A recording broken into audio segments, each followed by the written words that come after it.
Hey everybody, how you doing? Welcome to my next listing. Here's a cool one for you. This is the mighty Denon DP-57L. Yeah, it is direct drive, semi-automatic turntable. It's Christmas time. I'm in a given mood. My Snoop Dogg is by my side.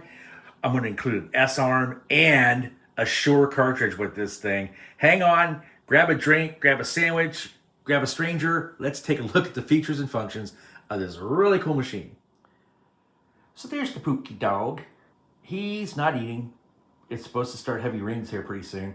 But he did go out and take a dump today, which is good. That means I won't get soaked watching him do that. Anyway, hope you guys are all doing well. Crazy day today. Anyway, I want to talk to you about this 57L. It is the best bang for the semi-automatic Denons because it's the same arm as all the upper Denons. It's the same as the 62L here in the States. I've recapped it. You guys know I put all the electrics are Nichicons and Elnas and Panasonics. I lubed the motor, cleaned the bearings, took the arm completely out, cleaned the bearings, redid that.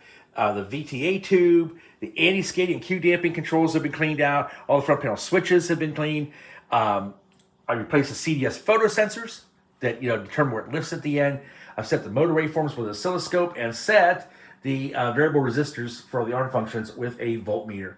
It is ready to rock. And as I mentioned, I've got an upgrade on here for you.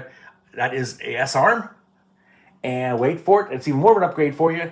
That is a Shure M44G with a factory Shure cartridge on it that sounds great. eBay what those are going for and see and see how crazy I am about this thing. I'm going to step on a dog here. Sorry, dog. Go around the back and show you the rear here. Also, I didn't mention, it's got a factory dark tint dust cover, which 57s and 62s didn't come with. So I am just upgrading full here going into Christmas. But anyway, like I said, if you've been waiting for a really cool big dog Denon, and it's going to be pretty affordable even with that Shure cartridge, because like I said, I found it. It's awesome. So let me talk about the artist today. I got to be honest, didn't think much of this guy when he was in his bands. He was in a couple of pretty well-known bands. But as a solo guy, he's borderline yacht rock, but I still think it's pretty cool, and kind of the connections and stuff he made at that makes me actually really dig this dude. So let's go ahead and take a listen and talk about Jay Ferguson. Every time I see a picture like this, I think about my friend Casey Hodges, my co-worker at the time. We had another co-worker who actually played with Andy Gibb, and he was on Solid Gold as his guitar player. And, picture the shirt unbutton thing, and we were just busting his butt about it. And she had the best line ever. It still wins years later. She's like, wow, you must have really been in a hurry to get on stage. You didn't have time to button your shirt.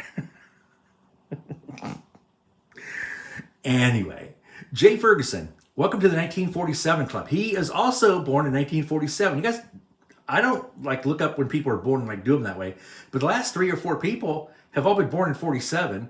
And Jay was born in Burbank, just like Robin Lane in 47. So go figure. But Jay's dad was an architect. His mom was the musical kind of one and got him into doing piano lessons by the time he was 12. But by the time he was 16, he actually started preferring the banjo, which is kind of odd in Burbank until you kind of do the math. It was right about the time when Pete Seeger and the kind of folk movement stuff was coming in. So with his brother Tom, who was a really good fiddle player, they formed a bluegrass band. They were called the Oak Hill Stump Straddlers. If you've ever had your stump straddled, you know how fun that could be. I'm just saying. Anyway, got out of school, went to UCLA, was actually teaching piano lessons at that time, and he joined a jazz rock band that was just being formed, and their name was Spirit Rebellious. Now, you won't know anything about Spirit Rebellious, but you might know something about what they shortened it to. They shortened the band name to Spirit, okay? And they actually had a couple of hit songs, most popular being I Got a Line on You. But what they're kind of known for now in infamy is the big Led Zeppelin debacle. And I don't want to get into that whole thing too much, but there's a song that Randy California, who's another member of the band, no, his name's not Randy California, his name's Randy Wolf, but he was given the name Randy California by Jimi Hendrix because he played in Jimmy James and the Blue Flames with Hendrix, and there was 2 Randys in there. So he called him Randy California, okay? Hendrix could name me Mark Dickhead, and I would still be going by Mark Dickhead. So I guess you can go with that. Anyway, he had a track on there called Taurus. And that song, the guitar riff in that song is damn near spot on to Stairway to Heaven. Okay? I mean, skip the fact that Zeppelin used to open for Spirit. Skip the fact that Jimmy Page already took a whole the theremin idea. I mean, Randy was doing that before Jimmy Page was doing it. There's a whole little interlude that Spirit used to do live, and Jimmy kind of comped that into Led Zeppelin live shows. I mean, just on and on and on, right? Well, like I say, not to get in the weeds, Randy died in 97. And right about that time, someone mentioned, hey, this sounds like Stairway to Heaven, right? And it took all the way to 2014 before anybody did anything legally about it. And Mark Andes, who's also in Spirit with Jay Ferguson, and he used to be in Canned Heat, but we're really going deep now. Anyway, he sued with the family, sued Zeppelin. And the first court case was ruled in Zeppelin's favor. They appealed it. That was overturned, and it was ruled in Randy's favor. And in that, the final say-so, the appellate court went back, and they ruled for Zeppelin. So you're out, okay? But anyway, Jay and Mark left Spirit, okay, and formed their own band called JoJo Gunn. Now, this is where I'm getting into the part where I wasn't a big JoJo Gunn fan. I mean, it's like if you ordered Foghat on Wish.com, you would get JoJo Gunn. I gotta write that one down. That's a good one. Anyway, yeah, I mean, just we're my favorite cup of tea. You know, they're all right. They had a song called Run, Run, Run that was a minor hit. We're really good at controversial album covers, you know. But they toured for a while, did 2 or 3 albums. Jay got pretty burnt out and got off the road for like over a year. And at that time, he was contacted by a guy, and by guy I mean a genius, and by genius I mean idol, a guy named Bill Zimzik. If you don't know who Bill Zimzik is, there's your time to stop this. He's really well known for being the Eagles producer and engineer guy, and Joe Walsh's guy, and of course my dear Michael Stanley. He produced all the early records, and all the way up until the time he died, or until Michael died, Bill would still like oversee the engineering and productions type stuff on his records, even after he retired. But anyway, Bill was doing a record with Joe Walsh, a quote-unquote live album, and he called up Jay to come down to Miami and like punch up some of the tracks, at, keyboard stuff to it, because that's what you do on a live record. And he did that, and they hit it off so well that Bill said, hey, if you want to do a solo deal, I'll produce and engineer your records. And they did. So this album here, Thunder Island, is the second record that Bill did. And this has his biggest hit on it, Thunder Island, which we'll play for you. It's got Joe Walsh on slide guitar and the whole bit, right? So anyway, it was a big hit I think top 10 hit for a while. His record came out after this, had a song called Shakedown Cruise on it, which actually, I like that song better. But this has got Joe Walsh guitar solo on it, so I got to feature that, right? But anyway, that album was called Real Life Ain't This Way. And it was a good record too, but after that, it really didn't peak, and he kind of he left. The deal here was Asylum, and he went to Capitol, did a couple records, but by 82, his last record is called White Noise. He was kind of getting out of it. He had a little bit part in that movie Roadie in 1980, so I don't know if that gave him the bug. I don't know the backstory here, but he kind of got into doing like soundtracks, like film, like music and stuff for soundtracks for film and TV. And holy crap, man, he's had stuff in the first Terminator and Charlie's Angels remake and Nightmare on Elm Street and Tales from the Crypt and on and on and on. But where you might know him is if you watch The Office. Not only did he write and play the theme for the U.S. version of The Office, you know about Kevin's band, Scrantonicity, the Police cover band? Jay's the guitar player in Scrantonicity, okay? So, like I said, Thunder Island has been used in everything from Breaking Bad to Family Guy, right? So, hopefully he kept his publishing because he didn't have to work anymore. If he still owns his publishing, he doesn't have to work. But he just had a really successful career into, music and TV, which is really cool. So anyway, let me go ahead and go to the next section. That's Jay Ferguson. He's still alive, still kicking. We go ahead and I'll share the features and functions of this turntable, and we'll play a little bit of Thunder Island for you. Let's check it out. He sleeps like he's been in a car accident.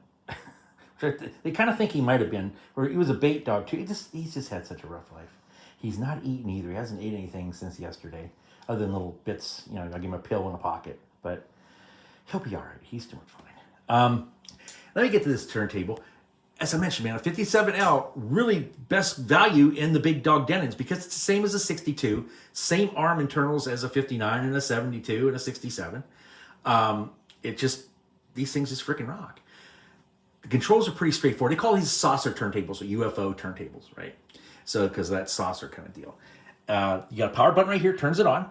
When you do that, it defaults to stop and that light backlights up. You have start buttons for 33 and 45 here, okay? This is your lifter. When the light is off, it is up. When the light is on, it is down, okay? And how this works is when you hit the start button, if you put the arm on the record, hit the start button, it'll lower down and start playing the record. At the end of the side, it will lift up and shut itself off. That's semi-automatic operation, right? And we'll get to that here in a second. This lock here, this also, well, if you hit this, it backlights. As soon as that is on, it's locked to speed, right? You got your 45 here, your 33 here, and your stop right there, right? So over here, as I mentioned, ta-da, what a bonus. This is a Shure M44G. Who'd have thought that Shure cartridges would go through the frickin' roof right now, man? I mean, you could probably park this turntable out and sell it for for more than I'm getting for it. Which, by the way, is $750 plus shipping, okay? Do the math, okay? Smoke cover, S-arm, counterweights, Shure cartridge, yeah, you're pretty close to getting a table for free. But anyway, that's got the factory Shure stylus on it, and it still sounds great. This is a SME style head shell, so anything from Pioneer and Kenwood and JVC and it's the same, right? Removable S-arm here. You pull this out, you pull the whole arm out. Right here, this is your controls for your anti-skating and your Q damping. Because this has got the Denon Servo Tracer Tracker arm. Yes, you guys know about it. You love it. You know I named my first child Servo. No, I didn't, because I don't know where he's at. I don't have any kids. It's okay. Ballast style counterweight back here, big heavy one. I'm going to give you an extra one with it just in case you change up cartridges. You can go a little bit lighter. The S-arm needs the big heavy dogs. There's a hole right here that is like you put a screwdriver in, and you can set the end lift position. I've got that already ready to rock for you. And that is really about it, man. When you want to play a record, you'd have it turned on. You move the arm over here. Let me do this without being very careful of this stylus because, like I said, man, that's a rare duck. And when you want to hit start, you 33, you hit start, arm drops down, and we get to hear a little bit of Thunder Island. Let's check it out.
You want to cut off the chorus. Anyway, that is Thunder Island and Jay Ferguson, man. Let me go ahead and we will put the dust cover down, wrap this thing up, tell you about how you can make it your own. And gosh, I hope you guys are all doing great, man. Happy holidays to you. So guys and girls with the dust cover down and the glare, this thing shines so much. I don't have those big lights in here anymore. Still got the, upper head stuff, but those big lights I used to trip over all the time, those are long gone since I got this Pro Max phone. But anyway, smoke factory dust cover, recap restored, Shure M44G cartridge with a Shure factory stylus on it that still rocks. Come on, man. Anyway, as I mentioned, this thing is $750 plus the shipping. Okay.